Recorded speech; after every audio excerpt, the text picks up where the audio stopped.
when lies are being concocted and you allow it, it becomes, people say, this is the true fact. I have always believed that when the left speaks, allow the right to also speak. We're not getting younger every day. As the day passes, you get older.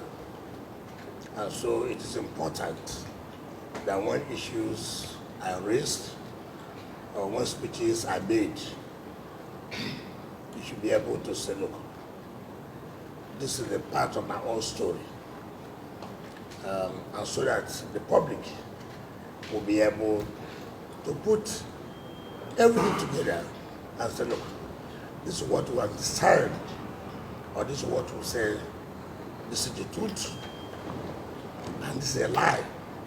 It's most unfortunate. Since after our primaries, I have decided to be quiet because this is a party I love so much. I've never said anything. I decided to go back home and focus on fulfilling the remaining promises I made to the people of the state.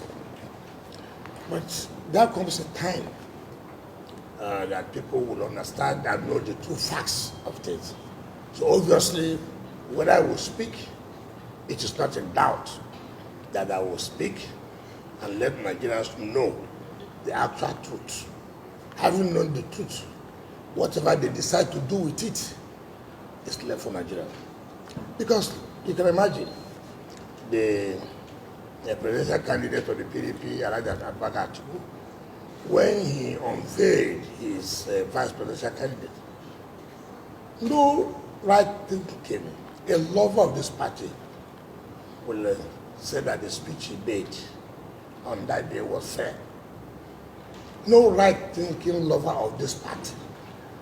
Forget about the rent seekers, forget about the scavengers.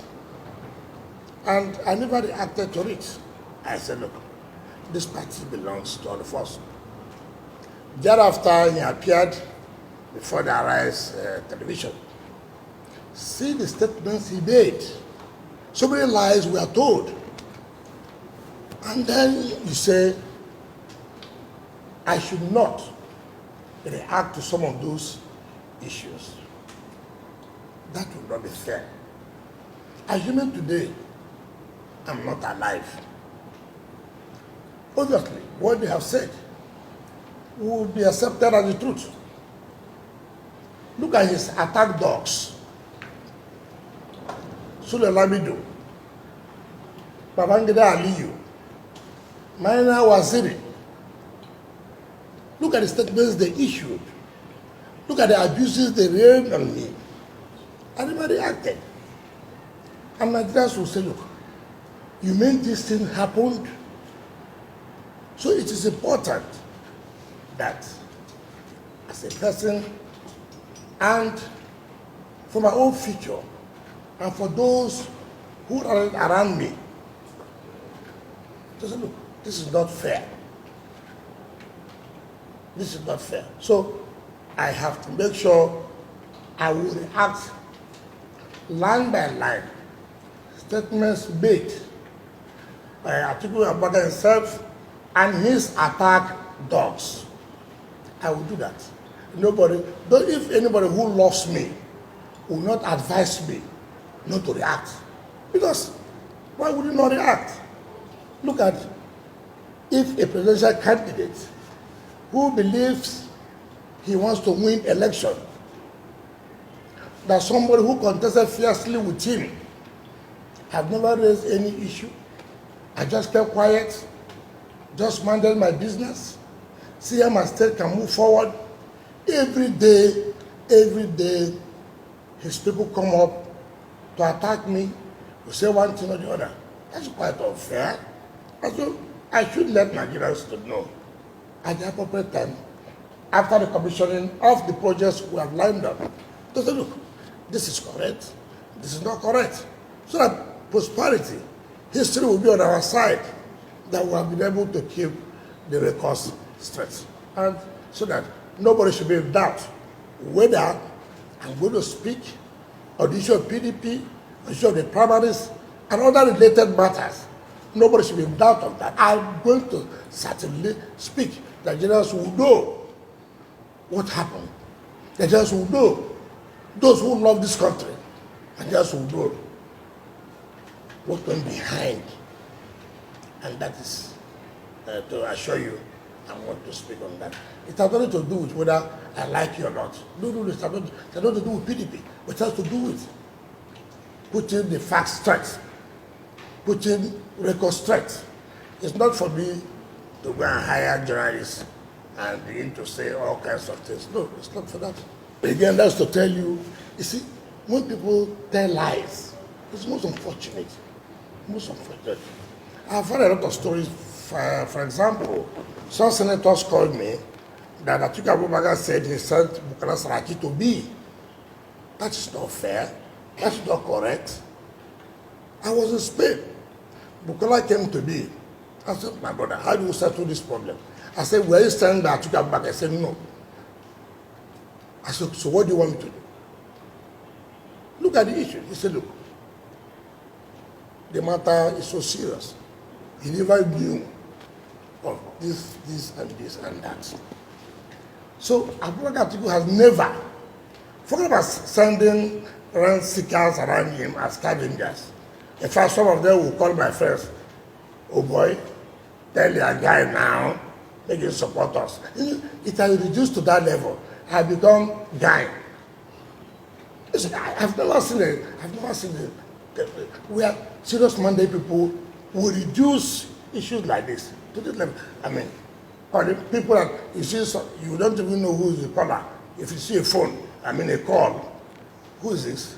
Yes, sir. Please, you know, you are with this party. Please, sir, we are begging you, don't leave the party. Who is talking about the issue of leaving party?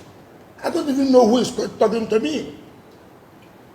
Atiku Abubakar came to my house to say I should support him. So he doesn't know my house again. He doesn't know my house. Now people are calling you, those you don't even know, are calling you on phone. Sir, we beg you, please support, I mean, all kinds of things. Trivializing issues. No way. I would not accept that. I will not accept that. So Atiku Abubakar cannot say that he has sent anybody to let one person say he came to see me and sent by Atiku Abubakar. Let one person in the party. Forget about those who are running around, you know, looking for what they had, they will survive. They say, oh, we tried to call him, he did not pick. I don't know your phone number. He tried to call me. If he tried to call me, it was okay. You sent text. I'm this person calling. Please, I want to talk with you. Nobody has done that. Every day I read on pages of newspapers, oh, they sent a committee coming to see me, okay, this and that and that. I want to tell members of the public, as far as I'm concerned, this party, I love the party. This party, I have been committed and I've been able to build this party. I'm not one of those who are running around the presidential candidate. Oh, I want to be this. I call them rent seekers, scavengers, looking for how they will survive. Not, you see, general election is not primary election. Delegates, where you can bring, you know, like I said, I'm going to speak. And when I speak, Nigerians will know what actually happened. What is the hope for this country? Who are those who love this country? Not by mere talking, lip service. No. Who will know? Who will know? Because it is there for Nigerians to say, look, see what has happened and see what is going to happen. So, as far as I'm concerned, nobody. In fact, I had somebody told me that the national chairman said he spoke to me with all due respect. He never called me. In fact, my husband came to me that, oh, national chairman is on the phone. I said, how are you fine? Oh, this and that. I'm traveling when I come back. So So let everybody, since after that 29th, 30th of May, not one person has come to talk to me. Forget about hiring journalists, press media people like Ruben Abati, who was the former chief press secretary to the president. Sometimes when you read or hear what he says, you begin to wonder, where are we heading to? No more investigative journalism. Nothing like that happening. People just stay from one place, concoct stories, say all kinds of things they want to say. But like I said, I remain silent. But I can't continue to remain silent. Nigerians must know what happened. Nigerians must know who are those that love them. Who Nigerians must know are we serious about leadership of this country. Who was. So I would urge everybody to be patient. To be patient. After the commissioning of projects we have lined up, then we'll be able to speak to Nigerians and tell them what happened. It doesn't matter. It doesn't matter who is involved. I'm not a slave, and I will not be a slave. I'm a free born of this country. I must be able to say how things are. Whether it suits you, it does not suit you, it's immaterial.